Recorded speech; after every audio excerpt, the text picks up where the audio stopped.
Buenos días chicos, buenos días señores padres de familia. Les saluda el profesor Jover Aguirre del curso de Historia Universal. En esta clase vamos a hablar nosotros de la etapa siguiente del proceso de hominización, que viene a ser la prehistoria. La historia, como ciencia hemos mencionado nosotros, se encarga de estudiar el pasado del hombre, los hechos históricos ocurridos en el pasado del hombre. Y para ello toma como referencia la aparición de la escritura. En otras palabras, la historia se inicia con la escritura.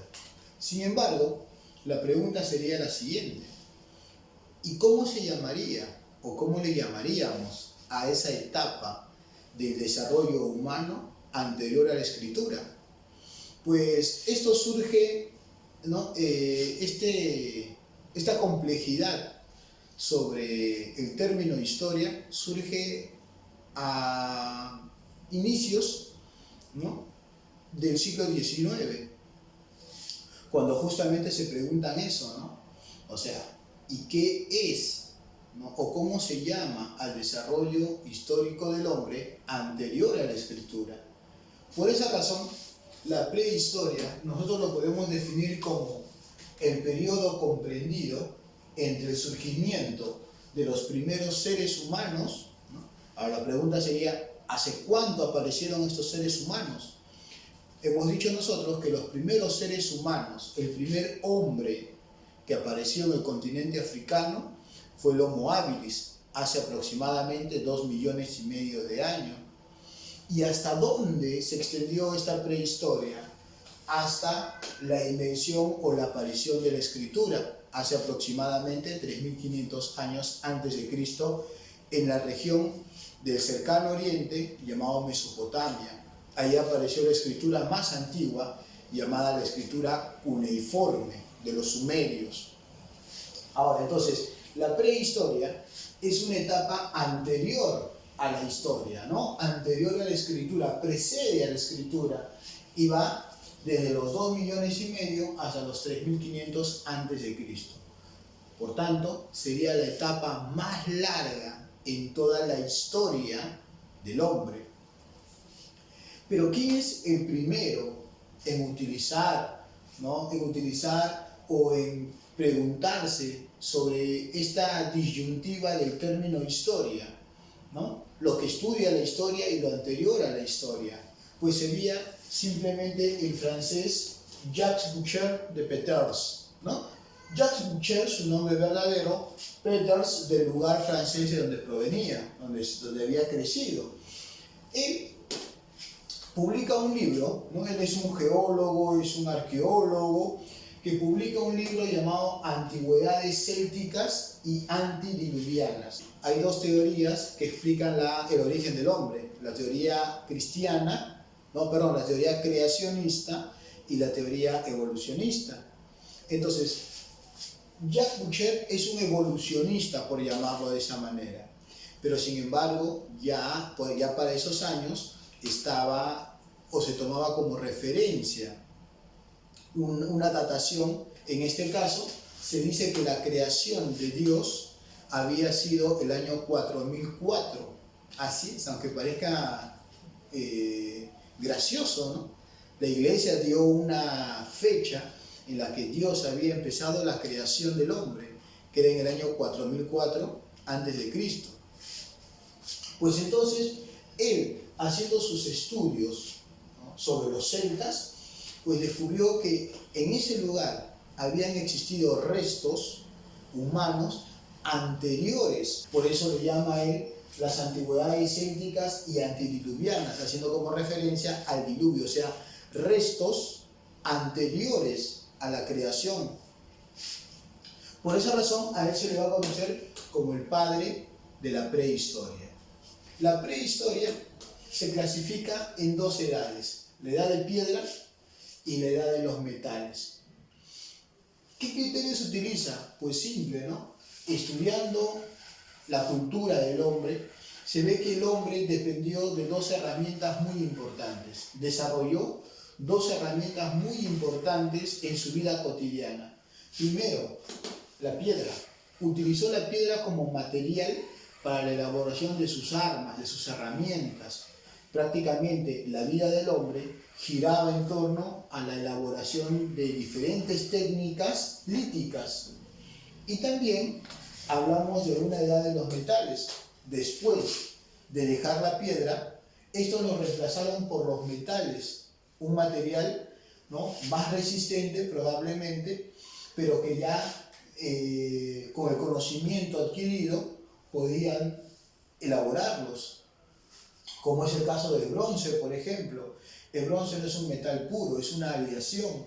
Entonces, imagínate el conocimiento del hombre sobre la metalurgia para mezclar el cobre con el estaño y así producir bronce. ¿Correcto? Muy bien. Entonces, la prehistoria, ¿de acuerdo?, es una etapa que va desde los orígenes del hombre, o mejor dicho, desde la aparición del primer hombre hasta la escritura. ¿Ya? Tiene como padre a Jacques Boucher, al francés Jacques Boucher o Jacobo Boucher. Se clasifica o se divide en dos etapas, la edad de piedra y la edad de los metales. A su vez, estas dos edades tienen también una división, como es el caso de la edad de piedra. Se divide en tres momentos: el paleolítico, el mesolítico y el neolítico. ¿Qué es esto? Pues tiene que ver con las técnicas de elaboración de piedra, la forma, los materiales que ellos elaboraban. Por ejemplo, en el paleolítico, lo que vamos a encontrar es que ellos usaron la piedra para poder elaborar sus armas, ¿no? Herramientas, armas que les sirva para poder conseguir sus alimentos a través de la caza. En cambio, en el neolítico vamos a ver que la utilización de la piedra también les sirve para hacer nuevas herramientas, pero esta vez ya no vinculados al campo de la cacería, sino esta vez vinculados para la producción de sus alimentos, ya que aquí va a haber una economía productiva. Entonces aquí la técnica va a mejorar, van a tener un mejor acabado, por eso también se le llama la piedra pulida en esta etapa. Van a necesitar herramientas para poder moler los granos de trigo y de cebada que obtenían a través de sus cosechas. Entonces, aquí hay otra forma de elaboración, ¿no? Diferentes técnicas. Y el mesolítico, que sería una etapa de transición entre ambos, ¿no? La forma de vida del paleolítico se va abandonando poco a poco debido a los cambios que van ocurriendo y se va pasando a una nueva forma de vida. A eso nosotros le llamamos neolítico. Y en el caso de la edad de los metales también se divide en cobre, que sería el primer metal usado por el hombre. Sin embargo, que el cobre carece de dureza, o sea, no es un buen material para poder reemplazar a la piedra como herramienta. Por esa razón, el cobre fue utilizado con otras funciones y aquí todavía el hombre seguía utilizando la piedra. El bronce reemplaza completamente a la edad de piedra. Aquí ya no hay herramientas de piedra, aquí el bronce es el material que se utiliza para hacer las herramientas. Pero también aquí surgen los grandes estados, los primeros estados, las primeras civilizaciones en el mundo. Y con ello surge la escritura. El hierro, un metal mucho más resistente que el bronce. En esa época el metal más duro, que fue utilizado exclusivamente para elaborar armas, ¿no? Y así estos pueblos que utilizaban el hierro a su favor comenzaron a invadir diferentes sociedades, prácticamente difundiendo su uso y haciendo que aparezcan los estados imperialistas. Vamos a desarrollar cada una de estas etapas, entonces, para que quede claro. La prehistoria se divide en dos: edad de piedra, edad de los metales. La edad de piedra se divide en paleolítico, ¿no?, la primera etapa; mesolítico, la etapa de transición; neolítico, ¿no?, la etapa de gran cambio. Se puede hablar de una revolución aquí en la vida del hombre. Luego viene el cobre, ¿no?, pero que no termina reemplazando del todo a la piedra. Viene el bronce, que ahora sí, ¿no?, reemplaza la piedra y surgen aquí las civilizaciones. y el hierro que su uso es exclusivamente para la guerra y las conquistas. El Paleolítico, a su vez, se divide en tres etapas: Paleolítico inferior, Paleolítico medio y Paleolítico superior. Esta clasificación tiene que ver no solamente con las especies que se desarrollaron en esta etapa, sino también tiene que ver con las características culturales o las técnicas líticas que fueron apareciendo en diferentes momentos, producto del desarrollo evolutivo de estos hombres. Por ejemplo, el Homo habilis y el Homo erectus, que son los primeros hombres, no tenían un gran conocimiento en el trabajo de la piedra. Por tanto, sus técnicas habían sido más primitivas. En cambio, el Homo sapiens sapiens en el Paleolítico superior ya era una especie, ¿no?, evolucionada, y por tanto tenía una técnica más compleja en la elaboración de la piedra. Características del Paleolítico. A ver, el Paleolítico ya hemos dicho que se divide en tres etapas: inferior, medio, superior. Pero también se caracteriza en primer lugar por su término. La palabra Paleolítico está dividida en dos, o mejor dicho, está conformada por dos vocablos griegos: paleo, que significa antiguo, y litos, que significa piedra. Por tanto, la terminología de Paleolítico quiere decir la piedra antigua o la piedra tallada, ¿ya? Es el primer momento en que el hombre comienza a trabajar, a tallar la piedra. ¿Qué tipo de economía, ¿no?, desarrolló el hombre en esta etapa? Decimos nosotros que fue una economía predadora o depredadora. ¿Por qué? Porque el hombre constantemente se enfrentaba a la naturaleza. ¿Cómo que se enfrentaba a la naturaleza? Sí, el hombre constantemente, por decirlo así, diariamente, tenía que salir a buscar sus alimentos. ¿A través de qué? A través de dos actividades o tres actividades muy importantes: la caza, la recolección y la pesca. Ahora, también se le llama economía parasitaria o economía no productiva. Parasitaria porque no hay una producción, ¿correcto? El hombre, como hemos dicho, sale día a día a buscar sus alimentos. ¿Por qué? Porque no los produce, no tiene la capacidad todavía de poder fabricar o producir sus propios alimentos. O una economía de subsistencia. Como hemos dicho, ellos no tienen la idea de producir. Cuando nosotros producimos la cantidad de alimentos que necesitamos y probablemente una cierta cantidad llamada excedente para poder almacenar. En el caso de estos hombres, no. Ellos cazan y comen, ¿correcto? Cazan y comen. Cazan a diario, comen a diario. No cazan, no comen. Entonces, por eso hablamos de una economía de subsistencia. Las actividades económicas, hemos dicho, fue la cacería, la caza. ¿Qué cazaban? Grandes animales, animales propios de una etapa geológica, de un periodo geológico que se desarrollaba aquí en el Paleolítico, llamado el Pleistoceno, o también llamada la Era de Hielo. En el Pleistoceno, la fauna que se desarrollaba era una megafauna, animales de gran tamaño, 3, 4, 5, 6 metros de altura, ¿no?, el doble, el triple del hombre, y además con abundantes pelajes, como por ejemplo el mamut, el tigre dientes de sable, el megaterio o el perezoso gigante, ¿no?, entre otros. Recolección. ¿Qué recolectaban? De hecho, que ellos complementaban su dieta alimenticia recolectando frutos, recolectando raíces, pero también en la costa, por llamarlo así, ¿no?, en el litoral, estos hombres recolectaban mariscos, que era muy importante en la dieta alimenticia de estos pobladores costeños. La pesca es una actividad también complementaria y principalmente se desarrolló a partir del Paleolítico Medio, ya que se comenzó a fabricar arpones que les permitía a ellos dirigirse a las orillas y poder pescar. Ahora, aquí también se va a dar una división sexual del trabajo. ¿Qué cosa es la división sexual del trabajo? Pues simple, ¿no? El hombre se va a dedicar a una actividad y la mujer a otra actividad.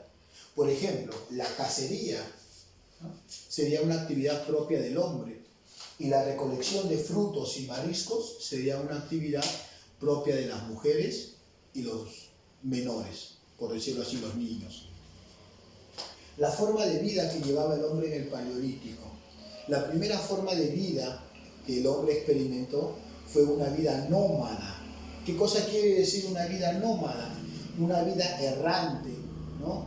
Una vida que los llevó a estar en un lugar, en otro lugar, llegar a un lugar y no asentarse ahí, estar por un pequeño tiempo, por un lapso, y luego trasladarse a otro, y eso era la vida diaria, la vida constante de estos hombres. Por eso aquí no vamos a encontrar ningún tipo de construcción.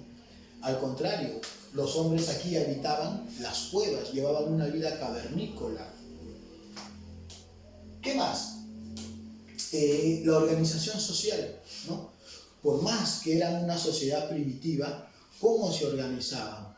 Recuerda que normalmente las actividades económicas que nosotros desarrollamos nos va a permitir desarrollar también un tipo de organización social. En este caso, ¿para qué se reunían en grupos? ¿Para qué se reunían en grupos de 20, de 30, hasta de 40 personas? ¿Para qué? Para buscar sus alimentos, o sea, para la cacería. A ese tipo de organización, ¿no?, en la cual la finalidad es protegerse entre ambos, ¿no?, y además proveerse de recursos, se llama hordas o bandas, ¿no? Aunque hoy en día ya el término de hordas casi no es usado, más ha sido reemplazado por el nombre de bandas nómadas. Pero también surge en el Paleolítico Superior otra forma de organización un poco más compleja, llamado los clanes, ¿de acuerdo? En la cual ya hablamos nosotros de una creencia en un antepasado, ¿ya? En un ser, ¿no?, de la cual nosotros, o de un ente de la cual nosotros descendemos. Si ya hablamos de un antepasado, de una creencia. Bien, entonces, ¿por qué se caracterizan las etapas del Paleolítico inferior, medio y superior del Paleolítico? Lo vamos a ver. Recuerda que el Paleolítico es la etapa más extensa de toda la prehistoria. ¿Por qué? Porque se inicia con la aparición del hombre y termina aproximadamente hace 10.000 años antes de Cristo con el cambio climático que va a sufrir la Tierra, ¿no? Del Pleistoceno que es la era de hielo, se va a trasladar a un periodo cálido llamado el Holoceno. Muy bien, el Paleolítico inferior, las especies humanas que aparecieron y vivieron en esta etapa, que va más o menos de los 2,5 millones hasta los 500.000 o 200.000, sería el Paleolítico inferior. Aquí tenemos que vivió el Homo habilis, el primer hombre, ¿no?, el Homo erectus y el Homo ergaster, ¿ya? Y luego vamos a ver avances importantes del hombre en esta etapa, ¿no? Ya no hay un desarrollo evolutivo tan pronunciado, ¿no? El hombre va desarrollando su capacidad craneal, va terminando de adquirir la posición erguida, pero ya comienza sobre todo un desarrollo cultural. En este caso aparecen las primeras herramientas líticas, las primeras herramientas de piedra, la primera técnica que el hombre desarrolla, que desarrolla el Homo habilis, se llama la técnica de Olduvaliense, ¿no? El nombre de Olduvaliense se toma por el lugar donde fueron encontrados estos restos, en Olduvai, en Tanzania, en África. Aquí el Homo habilis comenzó a utilizar la piedra, pero de una manera rústica. Probablemente sea el sílex o las piedras cántaro rodado, también se les llama, que ellos tallaban, ¿ya? Pero ¿cómo lo tallaban? Pues en un primer momento ellos probablemente golpeaban dos piedras y al momento de golpearlas, estas se desquebrajaban. Y esas eran las primeras técnicas de piedra que ellos utilizaron, las técnicas olduvaliense, ¿correcto? A esta técnica también se le llama la industria de guijarros, la industria de guijarros. Entonces es la primera técnica, es una técnica muy rudimentaria. La técnica chelense, probablemente ya desarrollado por el Homo erectus, era mucho más avanzado, ¿no? Si bien es cierto, distaba de cierta manera del olduvaliense, pero no era tan compleja como las que se va a hacer en el Paleolítico Superior. Cuando nosotros hablamos, por ejemplo, del dominio del fuego, estamos hablando aquí exclusivamente del Homo erectus. Recuerda que el primer hombre en iniciar la industria lítica es el Homo habilis, pero el primer hombre en descubrir el fuego y en comenzar a utilizarla fue el Homo erectus. Recuerda que el hombre de Pekín fue quien descubrió el fuego, ¿no? ¿Y de qué manera utilizó el fuego? A su favor, obviamente. Primero, lo utilizó como abrigo, ¿no? Como calor y como protección. Recuerda que lo utilizaron para espantar a las fieras y así poder llevar una vida cavernícola. Y dos, cocer sus alimentos y así mejorar su dieta alimenticia y su evolución.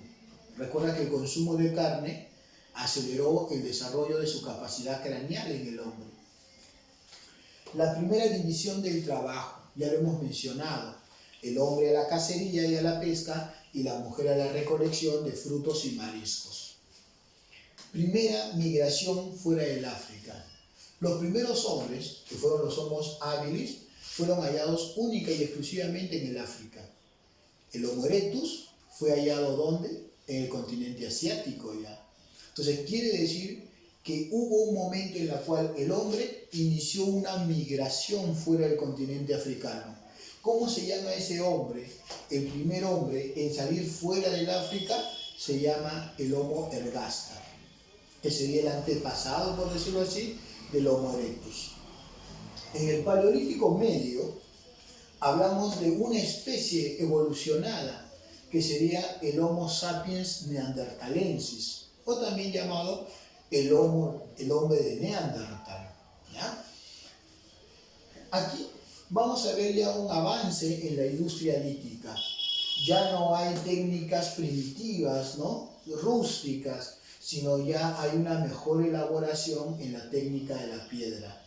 Recuerda, estas tres técnicas o estas técnicas líticas tienen que ver con la confección de armas, ¿ya? Tallaban la piedra para hacer armas y así poder buscar sus alimentos. La técnica musteriense entonces es la tercera técnica desarrollada por estos hombres. La técnica 1 o el modo 1 como se le llama es el olduvaliense del Homo habilis, el modo 2 el achelense del Homo erectus y el modo 3, ¿no? El musteriense del hombre de Neandertal. Aquí aparecen los primeros entierros humanos. El hombre de Neandertal es el primero en enterrar a sus muertos. Los enterraba en una posición fetal, ¿ya? Lo que hacía pensar que había una idea entonces más allá de la muerte, ¿no? Había una idea posterior, algo después de la muerte. Entonces estamos hablando de las primeras creencias religiosas. Además, hablamos de las primeras creencias religiosas no solo porque se celebraban ritos ceremoniales o ritos funerarios, sino también porque hay la idea de un tótem. ¿Qué cosa es el tótem? Ya hemos dicho, el tótem es el antepasado común de la cual nosotros descendemos. Tú, yo, ¿no? Entre otros, tenemos un antepasado en común. Por ejemplo, la religión cristiana, judeo-cristiana, ¿ya? Inclusive hasta la musulmana, ve como el ancestro común del hombre a Abraham, ¿no? El pueblo cristiano, el pueblo judío y el pueblo musulmán descienden de este primer patriarca hebreo llamado Abraham. Los judíos y cristianos por su hijo Isaac y los musulmanes por su hijo Ismael. Bien, Paleolítico Superior, ¿ya? Aquí la especie evolucionada es el Homo sapiens sapiens o el Homo sapiens cro-magnon. ¿correcto? Muy bien. ¿Por qué se caracteriza este hombre? Primero, porque desarrolla técnicas líticas más avanzadas en comparación al Paleolítico medio e inferior. Las técnicas que sobresalen son las técnicas aurignaciense, la técnica solutrense y probablemente una de las más avanzadas sería la técnica magdaleniense, ¿no? Recuerden, los nombres tienen que ver con los lugares donde son encontrados estos restos líticos. Aquí ya el hombre pues no solamente utiliza la piedra, utiliza la madera, utiliza los huesos de animales, los talla, les da forma y comienza a fabricar sus herramientas. Por ejemplo, acá ya hablamos de arpones, aquí ya hablamos de arco y flecha, ¿no? Entonces hay una mejor técnica en la elaboración de las herramientas líticas. La expansión humana por el mundo. Hemos dicho ya anteriormente que el Homo sapiens sapiens fue el hombre que llegó a poblar todos los continentes, que inclusive había llegado al continente americano. El uso del arco y la flecha. Ya aquí se va dando muestra de los primeros cambios climáticos que el hombre va a ir sufriendo. Se va extinguiendo la megafauna, se va extinguiendo el mamut, que era la principal presa que ellos cazaban. Y van apareciendo cervios, van apareciendo alces, animales probablemente más ágiles y veloces. Entonces el hombre tenía que desarrollar una técnica para poder cazarlos. Y eso los llevó a desarrollar el arco y la flecha. A esta época también se le llama la era del reino. ¿Por qué? Porque justamente son estos animales quienes van a aparecer y que ahora se van a convertir en una dieta alimenticia para el hombre. El arte. Aquí ya hablamos de arte, de una manifestación humana. El arte es una expresión, es una manifestación humana. El hombre a través del arte expresa, ¿no?, todo lo que quiere, todo lo que siente. Entonces, las primeras formas de arte que se elaboró fue el arte rupestre o el arte parietal. ¿Qué hacían ellos? Ellos pintaban sus cuevas y cavernas, ¿no?, con escenas de caza. Ellos pintaban sus paredes, sus techos, ¿no?, de la forma en que ellos cazaban, en grupo, ¿no?, eligiendo a la presa, entre otros. Además que acá también hay una creencia, ¿no? Hay una creencia, supuestamente hay una creencia animista, que al pintar, ¿no?, al escenificar una escena de caza a través de ritos, el hombre estaría capturando el alma del animal, ¿no? Y el alma del animal, el alma es la esencia, es aquello que nos permite los movimientos, el desplazamiento. Al capturar, al tomar prisionero el alma del animal, entonces el hombre simplemente iría a agarrar la carne, ¿no?, ya debilitada. Eso es una creencia animista. Y el arte mobiliario, que tiene que ver con el tallado de la piedra, de la madera, ¿no?, y hacer pequeñas estatuillas de 20 a 30 centímetros, llamadas las famosas Venus. Las Venus son cuerpos, representaciones femeninas, ¿ya? Hay bustos, ¿no?, hay representaciones enteras. ¿Y qué representan estas Venus? Pues simplemente un culto a la fertilidad. Recuerda que la mujer en esta época fue muy importante. ¿Por qué fue muy importante? Porque de ella dependía la reproducción y la supervivencia de las especies. Si una mujer moría, prácticamente la tribu o el clan estaba condenado a extinguirse.